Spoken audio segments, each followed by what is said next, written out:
Are you truly stepping into the role of leader in your own life the way you know you're meant to? What shifts would unlock your full potential?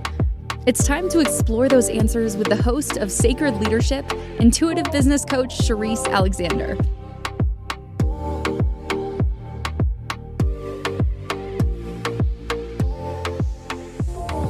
Welcome to yet another week of Sacred Leadership with Cherise. I am your host, Cherise Alexander, here on the Inspired Choices Network. Today, I am joined by Scarlett Seebach. Did I say your last name right? It's close enough. I'm married into it. I don't care. I'm joined here today by Scarlett. And today Scarlett is going to be sharing practical tips for energy hygiene. Energy hygiene is often spoken about in abstract or mystical terms, but in this episode, we bring it back to the practical, embodied, and actionable. In Practical Tips for Hygiene, Scarlett, Reiki Master, certified human design reader, and crystal healer, shares how to care for your energetic field in a way that actually supports your real life.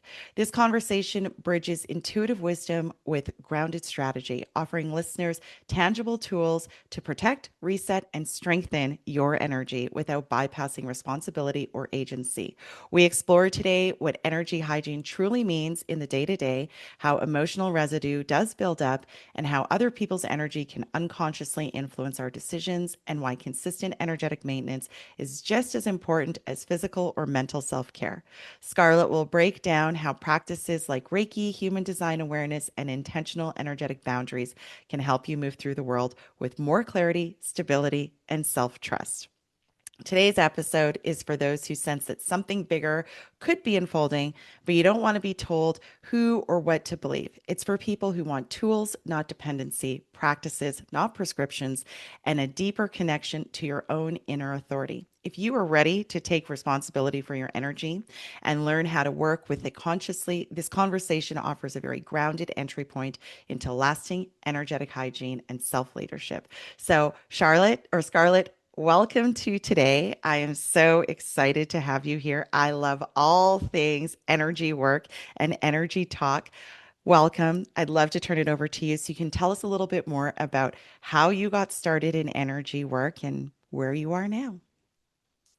Thank you so much, Cherise. It's amazing to be here. And can I steal that intro? Because nobody has ever articulated me as well as you just did. No problem. That's awesome. So, okay, I got started with energy work, actually with pain. In actually my whole life up until relatively recently, I was in pain.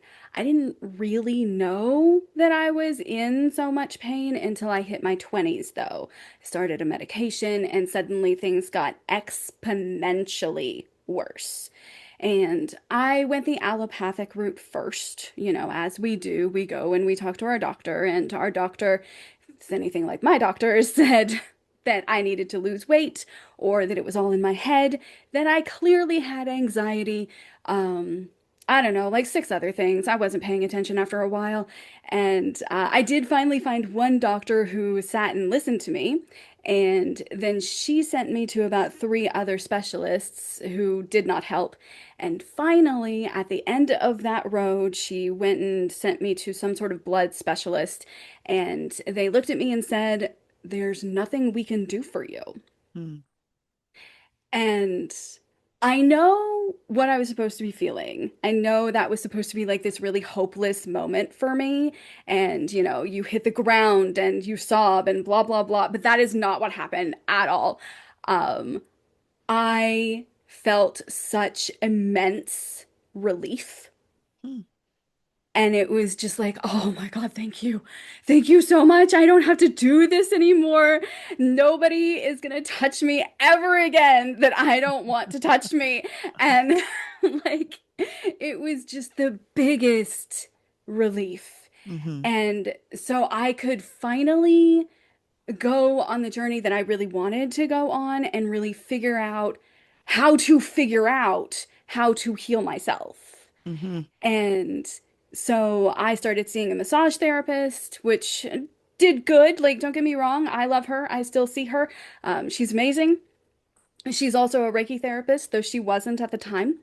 And I started seeing an acupuncturist and reading voraciously Hmm. just anything that I could find about alternative healing, anything. And I came across this word that I had never heard before that was supposed to be very complementary to acupuncture called Reiki. Hmm. And all I could think was, what's that? I need to know everything about that because acupuncture hurts and I don't want to do that. So I asked my massage therapist about it, and she didn't know anything either. So I had to do a Google deep dive, and I do not live in a place where Reiki is super common, or at least I Hmm. didn't at the time. And so I did eventually find someone and started seeing her like once a week for a couple of years. And I think maybe 6 months in or so, she said, you're supposed to be doing this too, right? And You're so like, huh? What? I am, but I just found out about this. Yeah. So I really started getting to know myself a lot better, and the pain receded so much. I mean, don't get me wrong, I'm a little older now, and so there's different kinds of pain you have to deal Hmm. with age, but that constant muscular, tendon, bone deep pain Mm. that I had been feeling, that is gone. Wow. Um, and I attribute that largely to Reiki. And yeah, I got my mastership, I don't know, year and a half, maybe 2 years ago, and it's been amazing ever since. Like I'm doing so much better, and I've learned so much. So. That's awesome. And you're right. That's generally speaking how the journey to this work in energy healing and Reiki begins. When did I do my Reiki? During COVID. And Mm, it me too. was, and it was, I think it was my sister who was like, oh, I'm doing this thing called Reiki, and I'd also never heard of it. And I did it, and I was just like, oh my gosh, this is like just the coolest thing ever. So, um, congratulations to you on your Reiki certification. So, Thank let's you. talk a little bit about energy hygiene. What Mhm. is energy hygiene? What does that really mean today? I think energy hygiene can mean a lot of different things. But to me, energy hygiene has two parts. The first part is actually protection so that you don't get dirty in the first place. We put on our hazmat suit, as you would say. Well, Yep. maybe not you, but as one would say. Um, and, and then there's the other half where you take the shower. And it's Hmm. like you've got the hazmat suit for protection, and you've got the shower to take care of the stuff that you missed.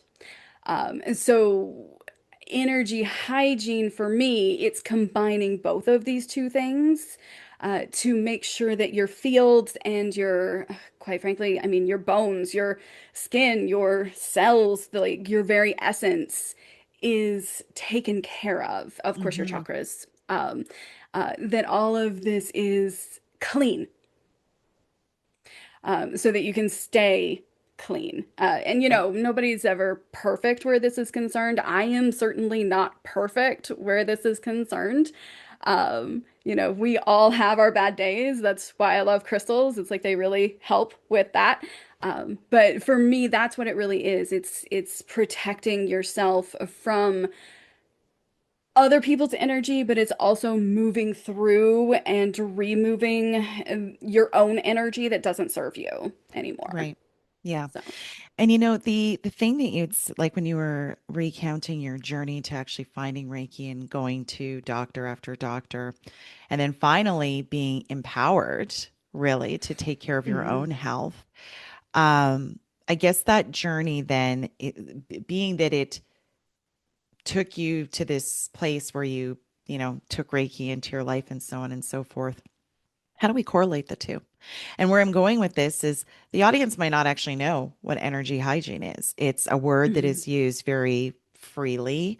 And I don't know that people fully understand what energy hygiene is. So how does that relate to physical well-being in a way that somebody can say it's like brushing my teeth? So we obviously brush our teeth every day because we don't want Mhm. them to be nasty. But why is energy hygiene important as it relates to your mental health, your physical health, your emotional health, and your spiritual health? Oh my goodness.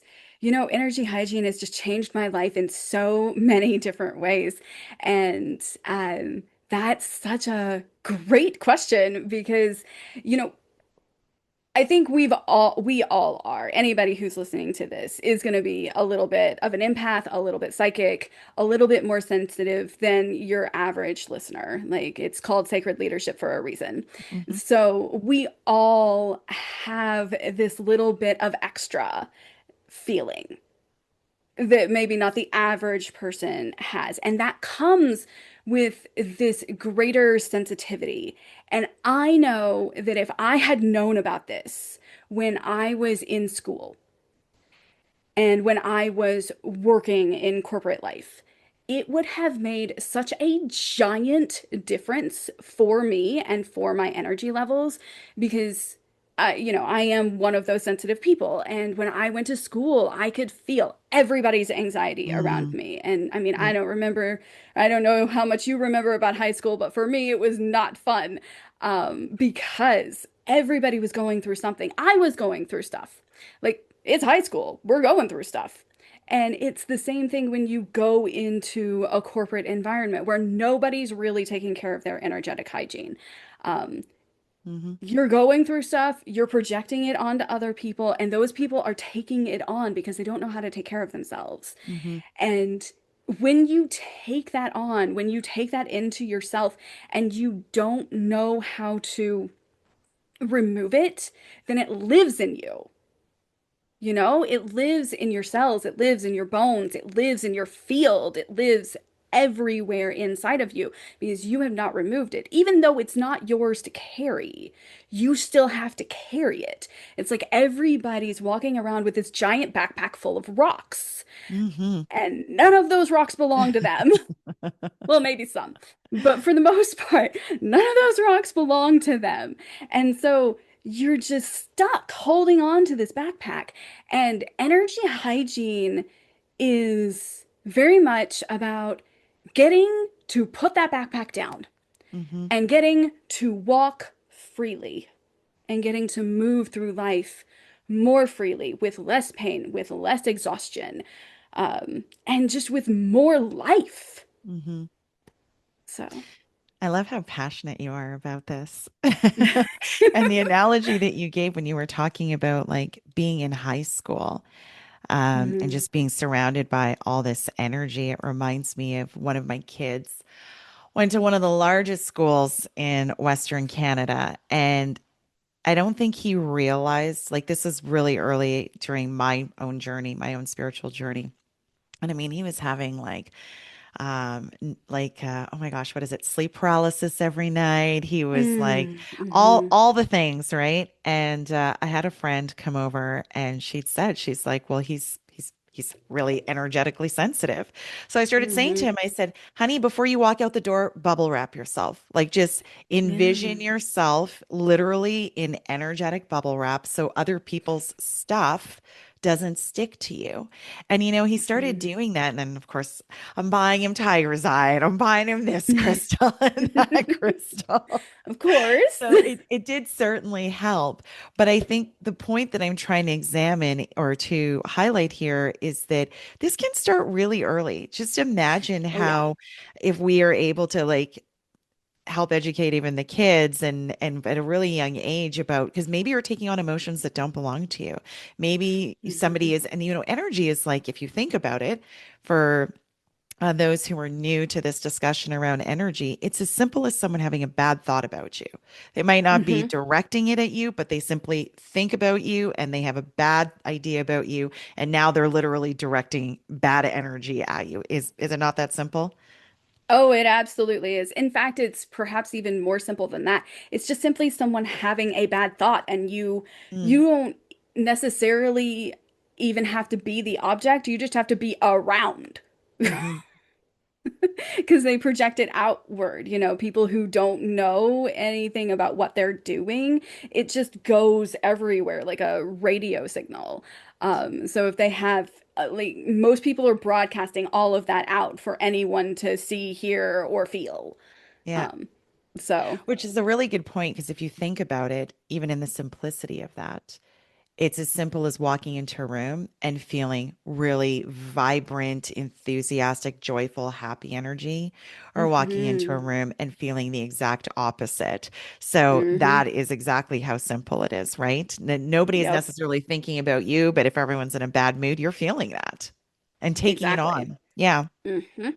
So do you think that everyone is energetically sensitive, or do you think that some people just notice it more?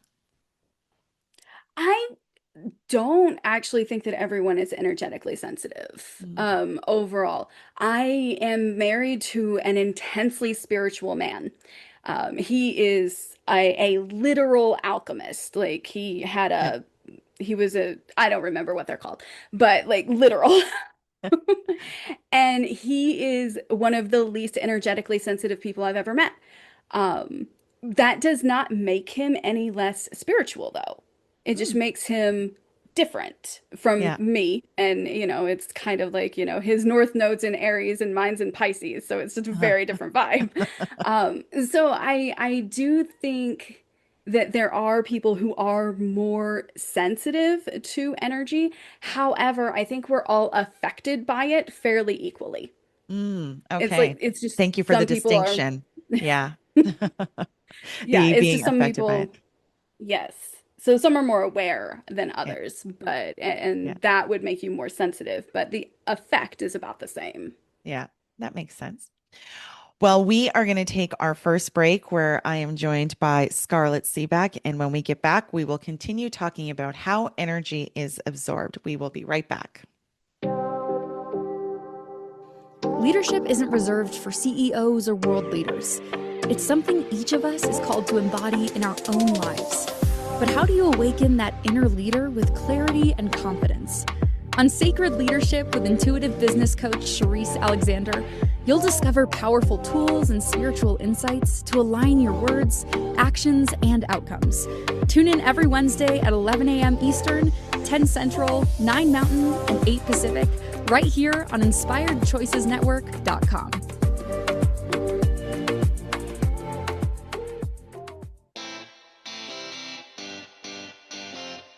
Are you a subject matter expert?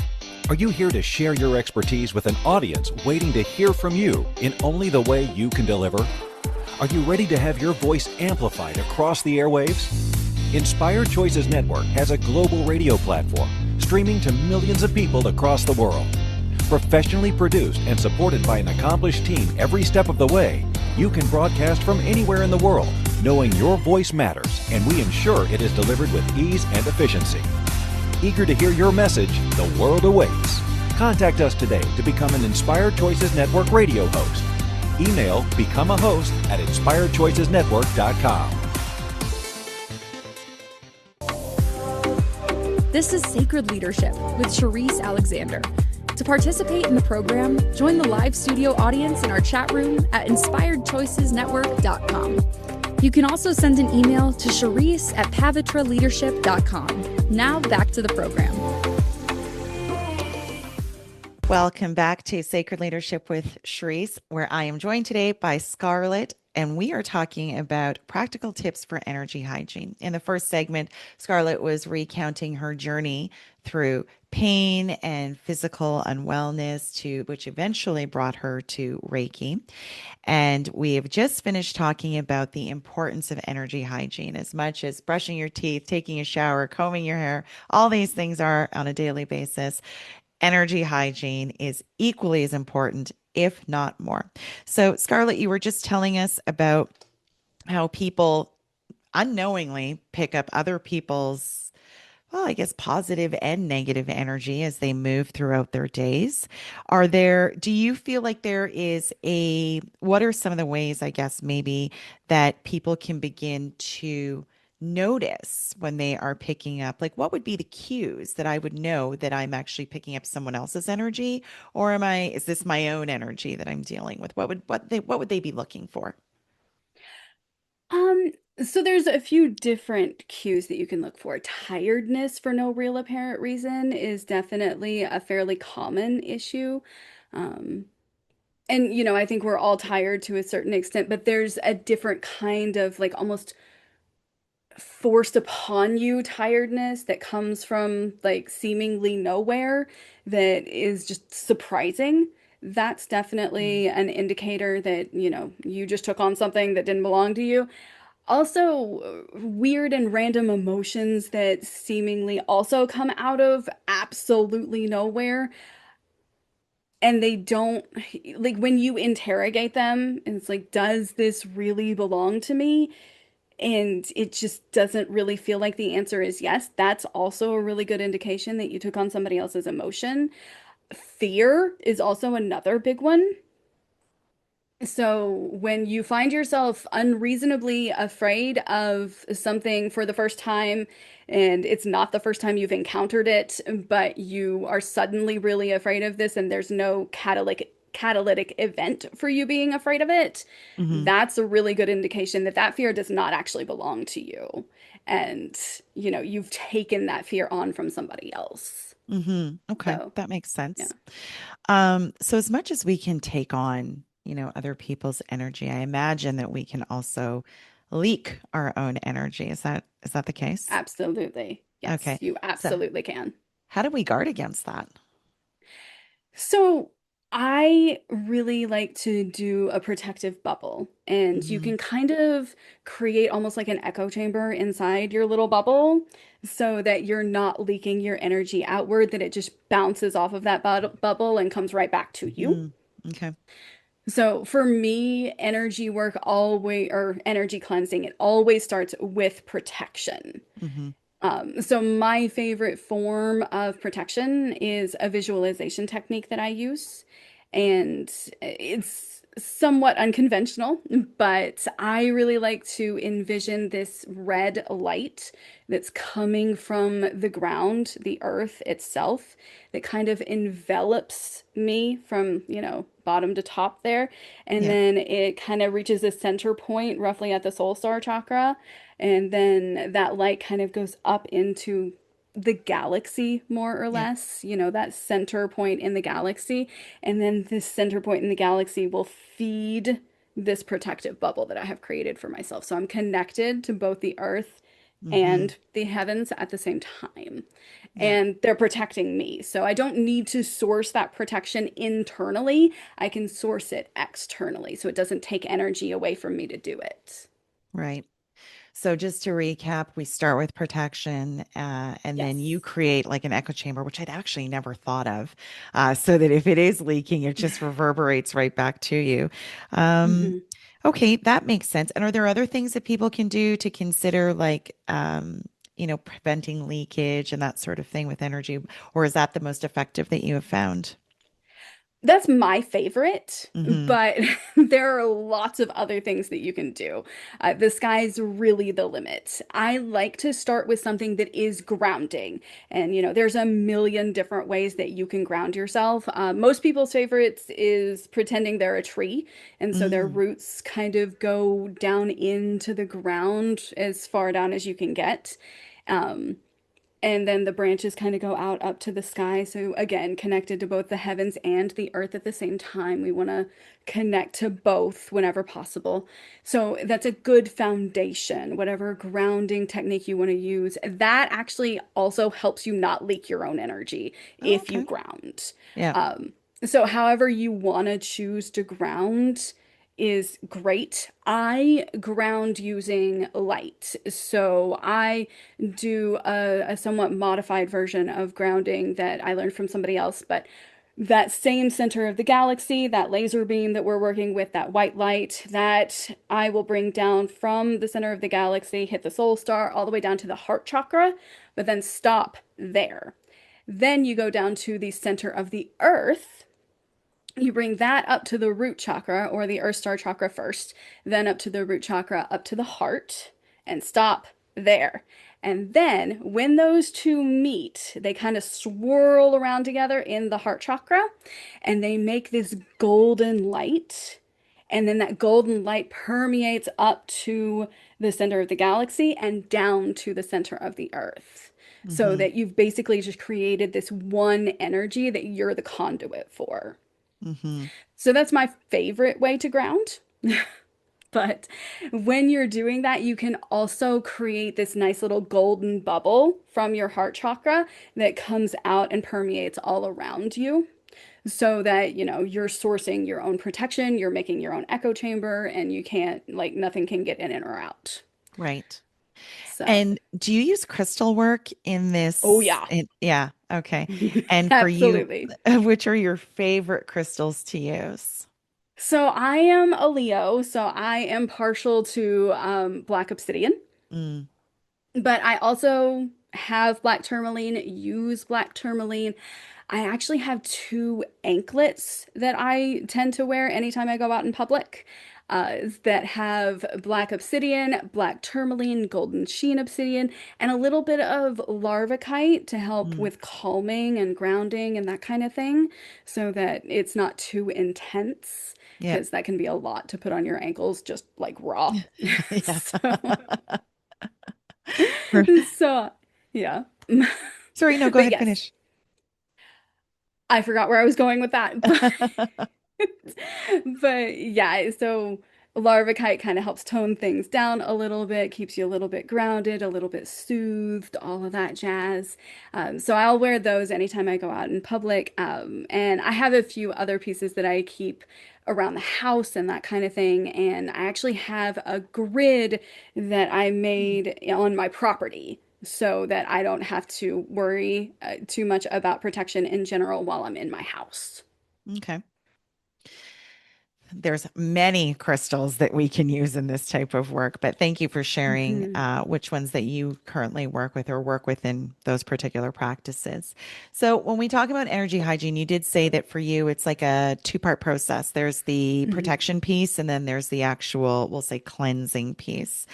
Mhm. Um, what are your thoughts and how, if at all, do people use shielding or armoring in that energy hygiene practice, if at all? Well, yeah, that can absolutely work. The thing is, no protection practice is foolproof. Hmm. And that is why we have the other half. Yep. It's, I can bubble up and I can do all the things, but like there are have been battlefields ridden with lots and lots of bodies that had plenty of armor on. And it happens. And so no matter what you do, stuff's still gonna get in. It's just life. Yeah, You're going to take your eye off the ball. It will happen, and that is okay. That's why we have cleansing. So the armor and the protection is there to protect you. Yes, but it's a lot like putting your seatbelt on when you're getting in the car. If you crash, there's probably still going to be some bruising and you're going to need to get a new car. yeah, Or get that one fixed, depending on how lucky you are. But so that is the other half is the cleansing. So. for sure. And I understand what you're saying, and I think the reason behind the question is that it reminds me of a conversation I was recently having, and I've been intentionally on this road, we'll say 10 years roughly. I was having Mhm. a conversation with someone, and I'm very vocal about all the things you just talked about, right? Grounding, protection, cleansing, all the things. And the person who I was talking to, I said they were complaining about their back hurting. And someone else said, "Oh, do you want Charisse to do some Reiki on you?" And the person was, Mhm. "No, I don't want you messing around in my energy." And I was like, "Oh, whatever Ouch. do you whatever do you mean?" And he went on then to explain, and I understood where he was coming from. But what I sensed from the conversation is he was scared. There was this fear Mhm. factor that was associated with it because, and he wasn't wrong. I understood what he was saying. He's like, you do energy work and, you know, the, there, you're dabbling in a field that it's the unseen. You can feel it, but it's unseen. And I don't know what you're carrying. And I said, well, that's fair and that's reasonable, but I'm really Mm. diligent with my cleansing practices and my protective practices. So I was asking the question to help dissolve some of the fear that could be associated with it. Mm. And like you said, it's no different than getting in your car and putting on a seatbelt, but that doesn't mean that I don't get in my car. So Exactly. for folks who, and I think the fear piece comes from the fact that you can't see it. And it's Hmm. been, I'm going to use the word, it's been demonized in a lot Hmm. of ways. So I'm trying to Hmm. make it accessible for the folks who might just be getting here, who might be interested in it, but they're scared because of the unseen. Absolutely. And you're right. Like, there's several sects of Christianity for sure, but I'm positive other monotheistic religions who are remarkably against Reiki in general and Mhm. any energy work. So that absolutely is an issue. And I think everybody's kind of on their own personal journey. Yeah. And it may be a somewhat controversial take, but I'm not sure Reiki is actually for everybody. I Hmm. think there's some people here who like that's not their journey. And I I, I guess that needs to be okay too. For So, sure. Absolutely. And I can absolutely honor that everybody's got their journey. And I think at the end of the mhm. day, I think we're all going to get to the same place, whatever that is. And that ultimately Right. is, I suppose, the end of the journey in the physical life. And how you Hmm. get there is ultimately entirely up to you. We are going to take our second break. And when we come back, we are going to talk about boundaries and what healthy, energetic boundaries look like. We'll be right back.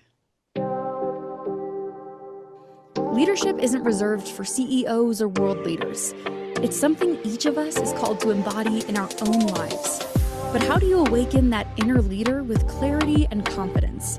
On Sacred Leadership with intuitive business coach Charisse Alexander, you'll discover powerful tools and spiritual insights to align your words, actions, and outcomes. Tune in every Wednesday at 11 a.m. Eastern, 10 Central, 9 Mountain, and 8 Pacific, right here on InspiredChoicesNetwork.com.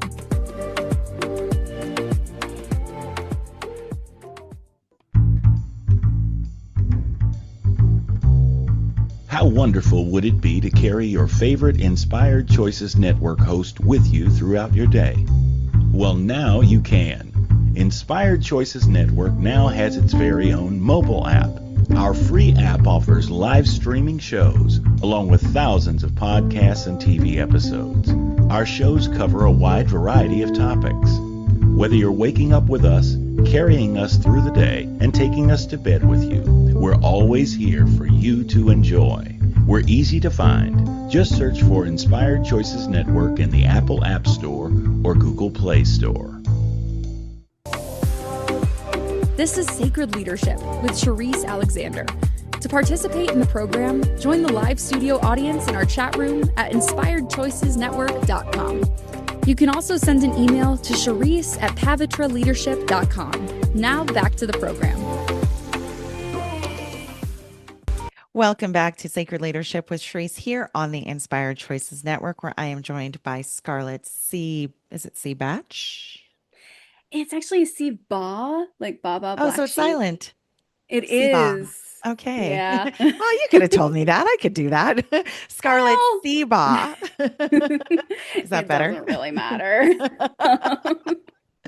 Where we are talking about practical tips for energy hygiene. In the first and second segments, we talked a little bit about what energy hygiene is, what Reiki is, about how we can, the importance of protecting ourselves, and how we can prevent or minimize energy leakage on a daily basis. Right before the break, I was going to ask Scarlett about what does a healthy energetic boundary look like? And what does that even mean? What does that look like? I think that probably varies from person to person. Mm, I don't necessarily think that a healthy energetic boundary is a universal concept. I mhm. think everybody's capacity is going to be different. So what does it look like to you? But also, there are some universals, and that does look a little bit like not taking on more energy than you can actually handle, not doing more for people that you can actually do, Mm, and really understanding your own capacity and not trying to exceed that to the point where you end up burned out and resenting the person you gave all that energy to or took on all that energy for. hmm. So, that kind of thing. Okay. And how would somebody know? And the questions I'm actually asking you, or that I'm thinking about the things that you didn't know until somebody told you. So it's like you just used a Mm. word. You said energetic burnout. And I'm not Mm. talking about, because I don't think we're talking about this in the sense of, when people say they're burnt out at work. Okay, that's one type of burnout. There Hmm. is an energetic, when you say energetic burnout, what does that look like? How would somebody know that they were overdoing it in terms of, the output of energy?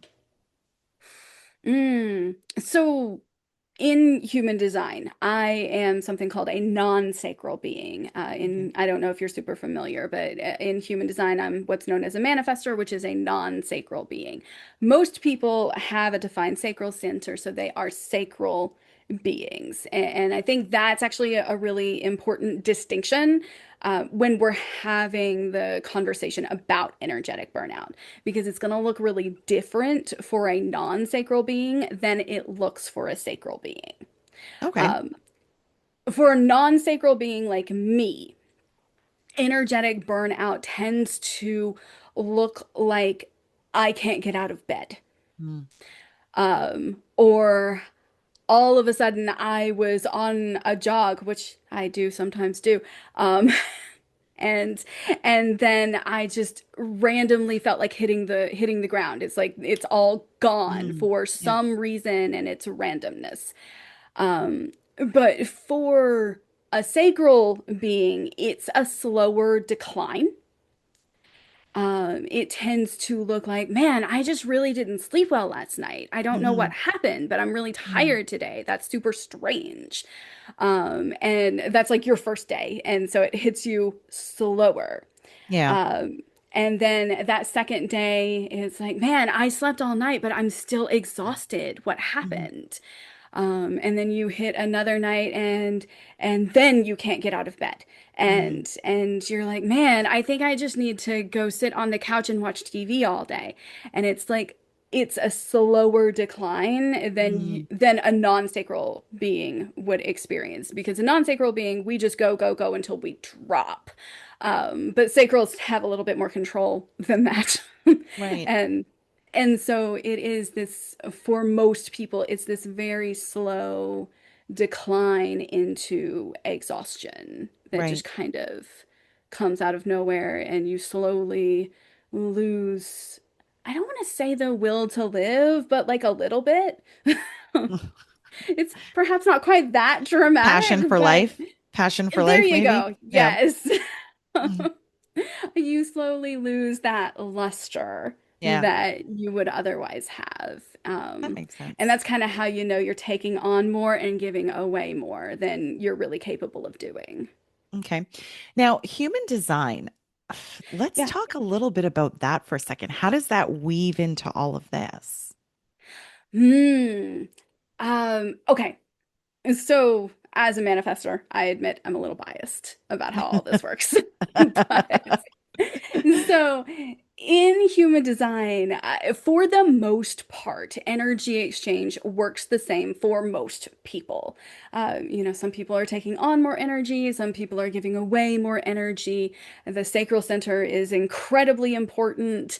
Most people have a defined sacral center, so they're kind of sharing very, very liberally sharing that sacral energy with those of us who do not have a defined sacral center, and it's what keeps us going. Mm, Um, but you do have that subsect of the population who is a manifester like me, and our energy works very differently. We definitely still have holes in, our ability to take on and give away energy. We are spongy, just like you guys are. I am making an assumption. I'm sorry, I don't actually know what your type is. But I'm gonna go find out. okay.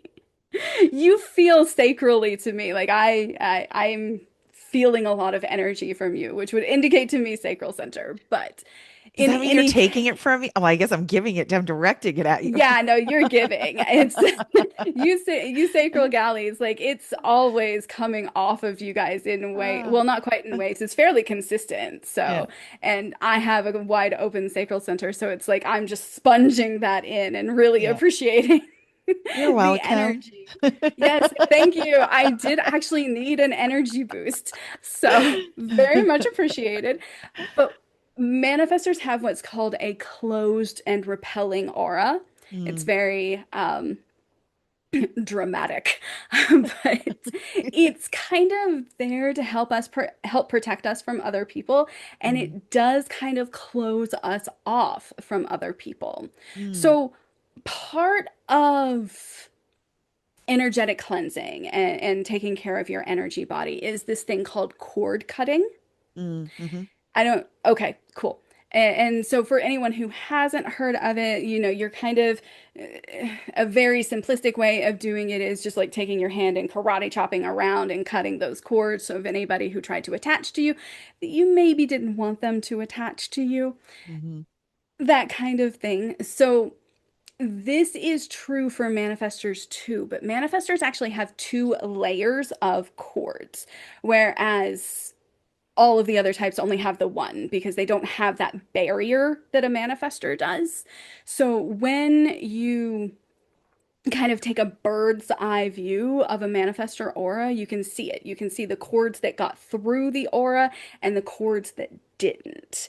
Right. So that is part of what makes manifestor uh, specifically and non-sacral more generally burnout so dramatic Mhm. and immediate, is that there's actually a second layer of cords that's like affecting our aura, specifically the outside of our aura. And you will find that manifestors, like when we are experiencing burnout, we start refusing to leave the house Okay. because there's that aura thing that's going on, and it's almost like it makes us feel raw. So, cord cutting Exposed. is actually Yeah. very, very important. And for manifestors, it's on two levels, Right. whereas for most people, it's on one. How many different archetypes, I suppose I'll say, are there in the human design? There are five, Yeah. generally speaking. So there's manifestors, projectors, generators, manifesting generators, and reflectors. I think I'm a manifestor generator, if I remember correctly. I mean, it's been a long time since I've If done anything with I human design. if I were to place you like just based off your vibe, I would have Yeah. put you in the manjin category, Yeah. 100%. Yeah. So, I don't even know what that I means. you've just got this like really strong vivacious energy to you Yeah. that like it's very clear to me that you've lived with it because you have a handle on it. And so yeah, I would if I were to guess, I'd guess manjin for you. I'm gonna totally go look up this human design because honestly, it was like years ago that I did it. I'm like, oh, I guess Hmm. I'm a, and it seemed really complicated and Hmm. inaccessible at that point in time. So I was just like, listen, this road is already confusing me. So let's just park this. But I like that you're how you're talking about the importance, at least in your experience and on your journey, Hmm. and how valuable it's been to understand like the difference between your own energy and how those things show up versus other people. And it's often what could sometimes be overwhelming for people, right? As I just said, human design was super confused, decided to park it and never went back to it. But now I wrote it Hmm. down. So I'm going to totally go and look at it again.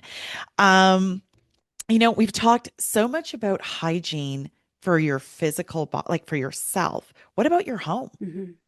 What kinds of things Oh, can you do for your home, yes. right? Absolutely. So many, many, many moons ago at this point, we did a major home hygiene thing. And the big thing that we did was, of course, we cleansed our entire house. We smoke cleansed our house, which, if you're not super familiar, you can use basically any kind of smoke that you want. My favorite, and I actually fairly recently discovered this, and it is the most effective thing I've ever done, is those little charcoal disc thingies with a little bit of resin on them. Best smoke cleansing ever, man. Really? So much better than sage, so much better than all of the incense I've ever tried. Love it. Huge Mm, fan. But you can use whatever you want for the most yep. part. Don't use white sage. That's close practice. But for the most part, you can use just about anything you like. Yep. And but you can smoke cleanse your house, and that makes a giant difference. We actually went outside and smoke cleansed our entire property as Mm, well, yep. and then did a, crystal grid formation around our house to do an entire protective layer around our house so we could step outside in protection, step inside in protection. So, highly recommend that. Loved it. Literally just took a little a mattock and put those crystals in the ground. Yep. And if you put them in the ground, they don't need cleansed anymore. They don't need charged anymore. They just like get charged constantly by the earth itself, and they stay connected to each other through the earth. It's beautiful.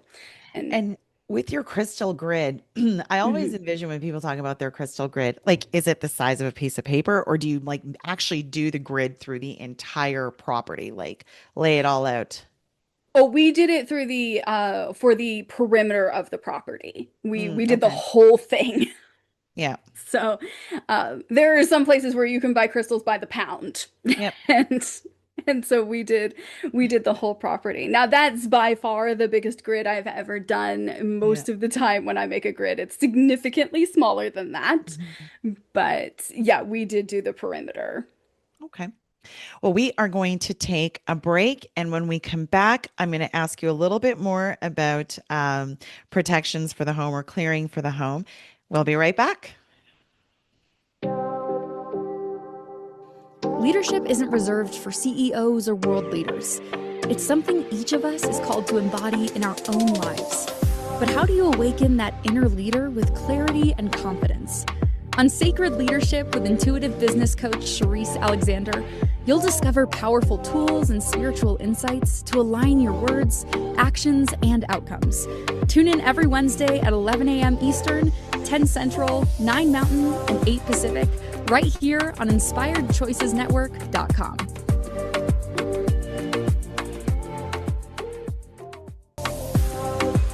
This is Sacred Leadership with Charisse Alexander. To participate in the program, join the live studio audience in our chat room at InspiredChoicesNetwork.com. You can also send an email to Charisse@pavitraleadership.com. Now back to the program. Welcome back to Sacred Leadership with Charisse here on the Inspired Choices Network, where I am joined by Scarlett Seebach, and we are talking about practical tips for energy hygiene.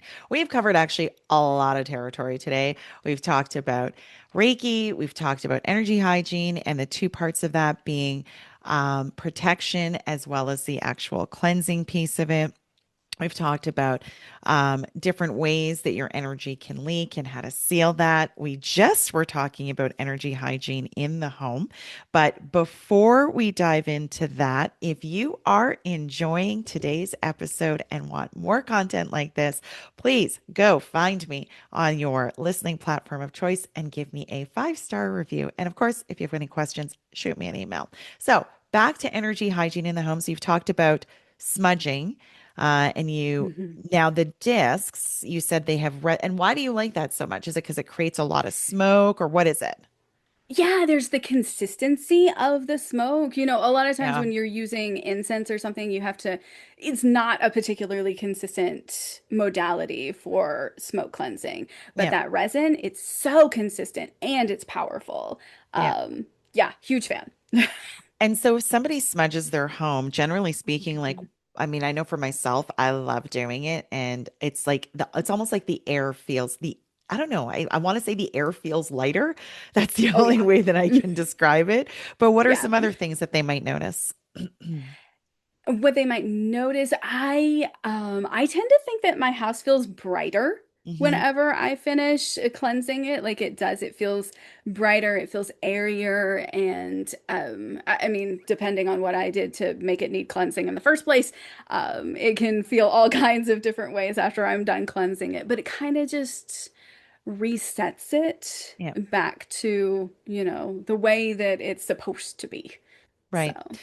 And so if we're, let's say, doing personal energetic hygiene on a daily Mhm. basis, how often should somebody consider, doing the same hygiene practices on their home? And actually, maybe not the same, but the smudging.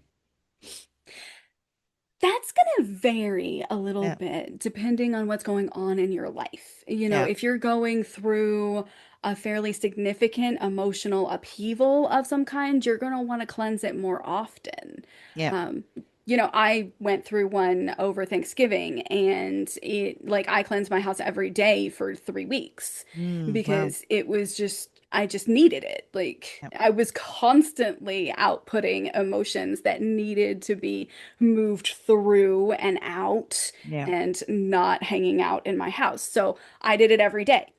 right. That's an unusual situation. Yeah, Um, for the most part, you can usually get away with like once a quarter, yeah. maybe once a month. It depends on how many people live in your house. It depends on the volatility of you and the people living in your house. Hmm. There's a lot of factors to that. If you want like a general guideline, you could always go with the moon. The Yeah, moon's always a great one to go with. The new moons are kind of made for that kind of thing, so you could do yeah. it every new moon if you wanted. Okay. So, for anybody who might be listening today and is new to this work, where would you suggest that they would start in a way that is accessible and not overwhelming?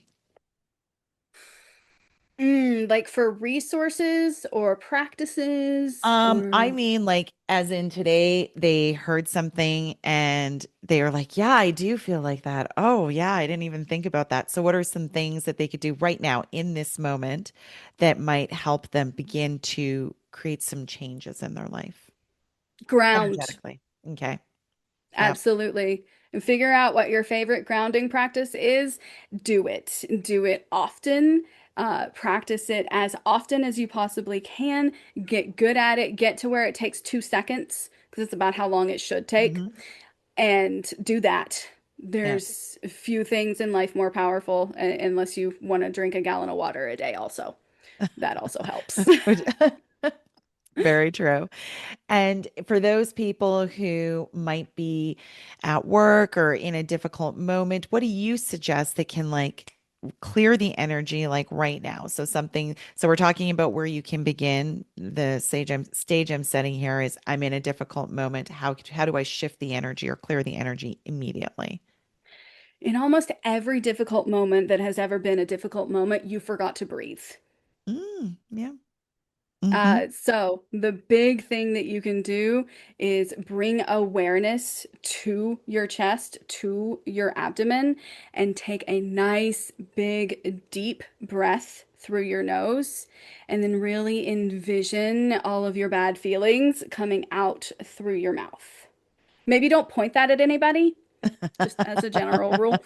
Um, but but that is a great way to just very quickly, very stealthily, actually, change your energy and cleanse your energy just very, very subtly. Yeah. How do you personally recalibrate your own energy without when you're drifting out of alignment? I do that in a lot of different ways, actually. Of course, self Reiki. If Yeah, if I daily. remember that a Reiki exists, then I will do that. It's one of those. There's not like a lot of visual cues for Mm. Reiki, Yeah. so I sometimes forget about it. But of course, there is self Reiki. I'm actually a huge fan of tuning forks. Yeah, sound therapy. So Yep. yeah, I really love the sound therapy avenue.